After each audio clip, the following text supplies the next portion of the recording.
5월 13일 아침 말씀입니다. 고린도후서 8장 9절로 11절 함께 수련해서 합독합니다. 시작. 우리 주 예수 그리스도의 은혜를 너희가 알거니와 부요하신 이로써 너희를 위하여 가난하게 되심은 그의 가난함으로 말미암아 너희를 부요하게 하려 하심이라. 이 일에 관하여 나의 뜻을 알리노니 이 일은 너희에게 유익함이라. 너희가 1년 전에 행하기를 먼저 시작할 뿐 아니라 원하기도 하였은즉 이제는 하던 일을 성취할지니 마음에 원하던 것과 같이 완성하되 있는 대로 하라. 아멘. 아멘. 당시에 예루살렘 지역은 또 예루살렘에 있던 살아가던 이 성도들은 그 가뭄으로 인해서 대단히 재정적인 궁핍을 당하고 있었던 상황이었습니다. 그래서 이 바울이 마게도냐 교회를 마게도냐 교회에서 이 예루살렘을 돕기 위해서 이름으로 말하면 헌금이죠.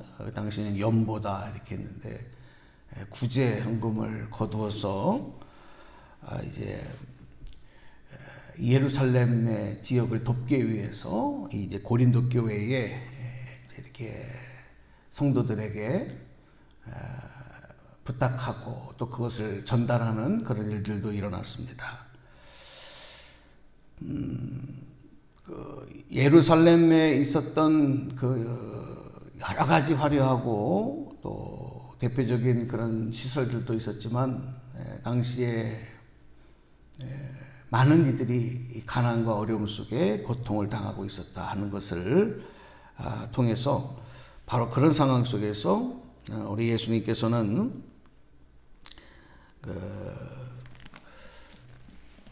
가난함과 부함 이 모든 것들도 하나님의 뜻이 이루어지는 곳이라고 한다면 그 일을 통해서 하나님의 영광이 드러나는 일이라고 한다면 그것이 가난함이든 부자든 넉넉함이든 부족함이든 다 하나님의 뜻을 나타내기 위한 그런 귀한 것으로 고백을 하고 있습니다. 그래서 지금 바울이 이제 고린도 교회 성도들에게 그러한 자신의 마음, 나는 모든 것이 하나님의 뜻을 이루기 위한 것으로 고백하며 또 그 일을 위해서 나아간다는 그런 마음을 오늘 말씀 속에 담고 있습니다. 예수님께서도 제자들에게 그렇게 말씀하셨어요. 누가복음 14장 33절에 보니까 이와 같이 너희 중에 누구든지 자기의 모든 소유를 버리지 아니하면 능히 내 제자가 되지 못하리라 그랬습니다. 사람들은 더 많이 갖고 더 많은 것을 누리고 더 높아지고 그것을 통해서 만족을 얻고 또 그것이 그렇게 되는 것만이 또 하나님이 기뻐하시고 또 하나님이 영광을 받는 일이다. 그렇게 생각하던 생각들이 많았어요. 그런데 예수님은 정반대로 얘기를 하시거든요. 너희 중에 누구든지 자기의 모든 소유를 버리지 아니하면 내 제자가 되지 못한다. 예수님도 하나님의 아들로서 하늘 보좌의 그 영광 가운데 계시다가 이 땅에 오실 때는 그거를 다 버리셨어요. 아버지의 아들이라고 하는 영광. 그리고 가장 비천한 곳에 태어났어요. 가장 낮은 곳에. 그리고 가난한 자들, 병든 자들, 소외된 자들, 그들의 친구가 되주시고 가장 겸손한 모습을 취하시고 그것이 당시에 이 종교 지도자들은 화려한 제사장의 옷을 입고 신분을 나타내는 특별한 옷을 입고 그런 직책을 가지고 또 다른 사람들보다 더 잘 먹고 잘 살고 기득권을 누리고 권위를 가지고 그렇게 살아가던 당시 유대교의 제사장들이나 종교 지도자들 너무나도 예수님의 모습과는 다른 모습이에요. 그러면 어떤 모습이 정말 하나님이 기뻐하시는 모습이냐? 가난한 자의 모습이냐? 부한 자의 모습이냐? 강한 자의 모습이냐? 약한 자의 모습이냐? 많이 가진 자의 모습이냐? 아니면 부족함으로 살아가는 모습이냐? 그게 기준이 아니고요.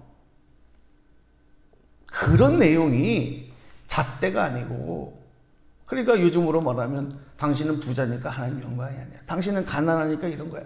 그런 내용이 아닙니다. 우리가 가난에 처해 있든 부함에 처해 있든 강건함에 있든 아니면 약함 가운데 있든 모든 것이 하나님의 영광과 뜻을 나타내는 것이라면 어떤 상황이라 할지라도 그것이 하나님의 영광, 하나님의 뜻을 나타내는 것이라고 한다면 그것이 하나님의 자녀가 취할 태도이고 믿음의 자세다 하는 겁니다. 여러분, 우리가 하나님의 부르심을 따라서 이제 말씀을 따라 살아가지 않습니까? 계속해서 제가 새벽제단에 여러분에게 말씀드리는 것이 그거예요. 말씀에 순종하며 말씀대로 따라가는 것, 이게 축복이고 하나님의 영광인데, 그러기 위해서는 자꾸 내 안에서 충돌이 일어나고 갈등이 일어난다는 거예요. 바보가 아닌 이상 모든 사람들의 마음속에 그렇게 될 수밖에 없어요. 그런데 이것을 어느 편으로 우리가 가느냐 이거예요. 어느 편으로 조종하느냐예요. 내 것을 고집하고 나의 주장을 끝까지 관철시키느냐, 아니면 아버지의 뜻 가운데로 내 것을 내려놓고 내 것을 포기하고 아버지의 뜻 가운데로 내가 순종하며 나가느냐. 이 과정 속에는, 그래서 여기에는 뭐가 필요하냐면 믿음이 필요한 거예요. 특별히 어떤 믿음? 순종의 믿음. 거기에 하나님의 역사가 나타나고 하나님의 기적이 나타나고 하나님의 능력이 나타나고 하나님의 살아계심이 나타나는 줄로 믿습니다. 여러분, 성경을 쭉 읽어보면 성경에 나오는 하나님의 축복의 구원의 역사의 중심에 섰던 주인공들의 삶, 다 그래요. 모두가 다 그래요. 다 여기에 맞아요. 그러니까 여러분, 수학을 우리가 예전에 공부할 때 보면 수학의 문제를 풀려면 그것에 대한 공식이 있어요. 근데 그 공식대로 문제 대입을 시켜서 풀면 답이 나온단 말이에요. 답이. 근데 이 공식을 모르면, 천재들은 공식을 몰라도 풀어내. 수학의 천재들은. 근데 너무 힘들고 오래. 그리고 틀릴 확률이 더 많단 말이에요. 천재가 아닌 이상. 근데 우리 인생과 영적인 문제에서의 공식은 뭐냐면 아까 말씀드린 그거예요. 하나님의 말씀대로 하나님의 뜻대로 우리가 순종하는 믿음으로 나가는 거예요. 그때 그 결과를 하나님 책임주신다는 거. 이게 공식이란 말입니다. 자, 아브라함을 보면 그가 하나님께서 부르셔서 내 본토 친척 아비 집을 떠나라 하시면서 아브라함에게 새로운 축복의 비전을 주시고 하나님 구원의 계획을 말씀하셨을 때 아브라함이 떠나는 겁니다. 고향을 떠나고 가족들을 떠나는 거예요. 이게 보통 당시에는 여러분 대가족주의,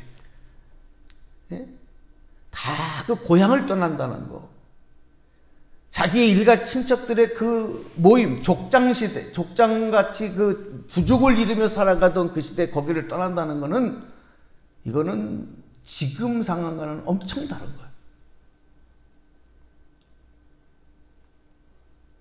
그런데 하나님 말씀이니까 떠난단 말이에요. 그래 떠나서 또 그 약속을 향해서 나아가다가 계속 가는 게 아니라 멈출 때가 있어요.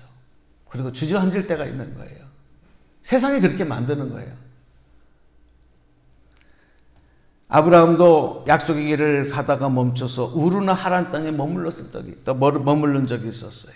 만약에 여기가 좋사오니 여기가 편합니다, 그렇게 하고 거기에 머물렀다면 그는 열국의 아버지가 될 수 없어요. 믿음의 조상이 될 수 없는 거예요.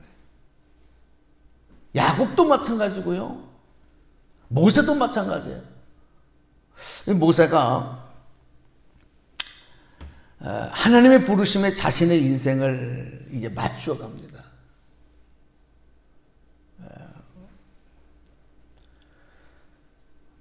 그가 애굽의 왕자로서의 그런 신분을 다 잃어버리고 이제 살인자가 돼서 미디안 광야에 숨어 들어갔을 때 이드로의 딸과 결혼을 하고 이제 그곳에서 양치면서 결혼해서 자식을 낳고 이제 평범한 삶을 살잖아요. 요즘 가끔 이제 이게 보면 세상에서 화려한 삶을 살다가 그거 다 내려놓고 어디 저 시골의 깊은 산속에 들어가서 아주 평범한 것보다도 더 평범한 그런 삶을 또 즐기는 사람들도 가끔 봐요. TV나 이런 데서 보면은 어쩌면 그것도 또 나름대로의 삶의 매력이 있다는 거죠. 여러분, 만약에 모세가 과거에 40년 동안의 화려한 궁전생활, 이 이집트의 그 화려한 궁궐에서의 왕족의 삶을 이제 포기하고 평범한 목자로 양치며 살아가는, 자식 낳고 키우면서 일반적인 삶을 살아가는 이런 삶으로의 40년의 삶을 살아갈 때 만약에 그것으로 끝났다면 이스라엘의 지도자는 없는 거예요. 40년쯤 살면 여러분 어때요? 그 일에 익숙하잖아요. 익숙해지잖아요. 40년입니다, 여러분. 40년. 근데 갑자기 하나님이 부르시는 거예요. 딸기나무 불꽃 가운데서 부르시는 거예요. 그리고 그 떠나왔던, 숨어있던, 다시 보기 싫은, 두려운 이집트 왕궁궐로 다시 가서 바로를 만나라는 거 아닙니까? 이집트의 왕을 만나라는 거 아닙니까? 이건 죽으라는 얘기잖아요. 죽기보다도 싫은 거 아니에요. 그래서 못한다 그래요. 못한다. 그런데 못한다고 또 그러고 포기했으면 위대한 출애굽의 대역사를 이루는 지도자는 나오지 않는 거예요. 하나님의 구원의 역사를 펼치는 그 선두에서는 주인공은 없어지는 거예요. 그러나 자기 뜻을 내려놓죠. 별의별 핑계 다 되잖아요. 나는 말을 못한다, 못한다. 그런데 결국은 아버지의 뜻에 자기의 모든 것을 내려놓고 맞추는 겁니다. 그때부터 하나님께서 역사하신 줄로 믿습니다. 그 다음부터 하나님이 하시는 겁니다. 모세가 한 게 아니잖아요. 하나님이 하시는 거예요. 다윗도 마찬가지입니다. 그가 하나님의 뜻에 따라서 왕이 되기 위해서는 어떻게 됐어요? 사무엘 선지자를 통해서 기름 부음을 받고, 그러나 그는 이새의 아들로 살아가면서 양을 치는 목동으로 형들의 그 스라에서 형들의 배경에 가려서 그냥 여기에 그냥 형들 사랑받으면서, 아버지 사랑받으면서 그냥 살고 거기를 떠나지 않았다고 한다면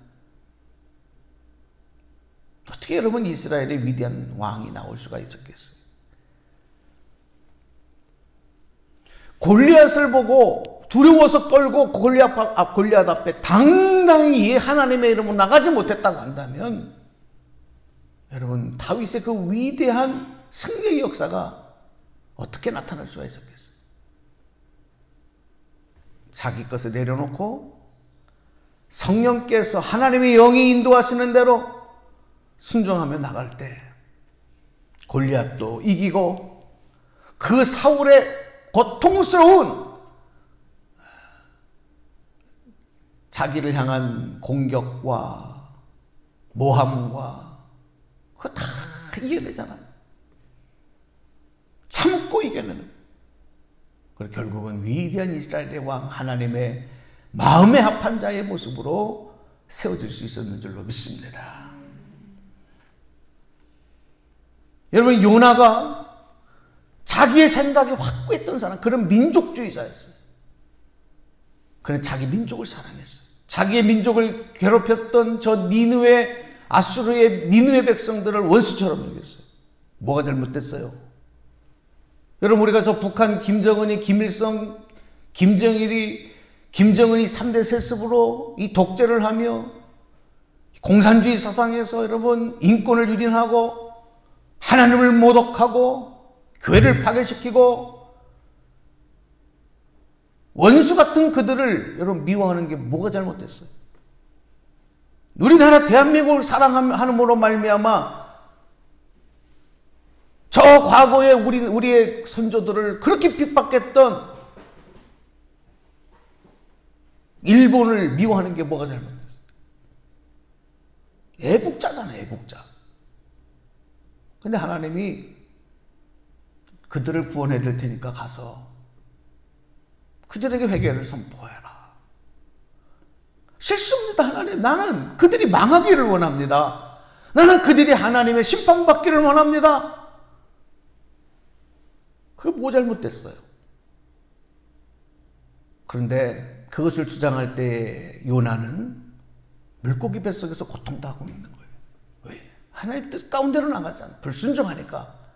결국 그것을 포기하고 순종할 때 원수 나라 백성들이, 니느웨 백성들이 구원받는 역사가 나타나는 거죠. 여러분, 성경의 모든 인물들 다, 예수님의 제자들도 마찬가지였고, 오늘도 기도할 때 십자가 앞에 나를 내려놓고 내 주장, 내 생각 내려놓고 아버지 말씀이니 성령의 인도하심이니 내가 그 방향으로, 내가 그 길로 나가겠습니다. 그것이 부함이든 가난함이든 높은 곳에 있든 낮은 곳에 있든 인정받고 칭찬을 받든 모욕을 당하든 아버지의 뜻을 향해서 나가겠습니다. 오늘 이것을 결단하며 또 하루 살아가실 때 하나님 도우시고 성령 인도하시고 여러분의 삶의 승리의 역사를 이루실 줄로 믿습니다. 오늘 그렇게 기도하며 승리하는 하루 되시기를 축원합니다. 기도하겠습니다. 하나님 감사합니다. 우리의 삶의 세상적인 기준이 잣대가 되고 그동안에 쌓여졌던 나의 주관, 나의 생각이 하나님의 말씀보다도 앞설 때가 얼마나 많은지 모릅니다.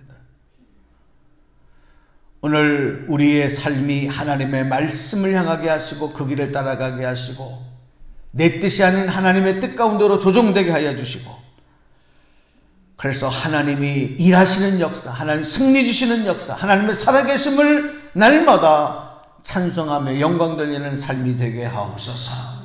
오늘도 그런 삶으로 인도하실 주님을 찬송하고 영광 돌리며 우리 주 예수님 이름으로 기도드리옵나이다. 아멘.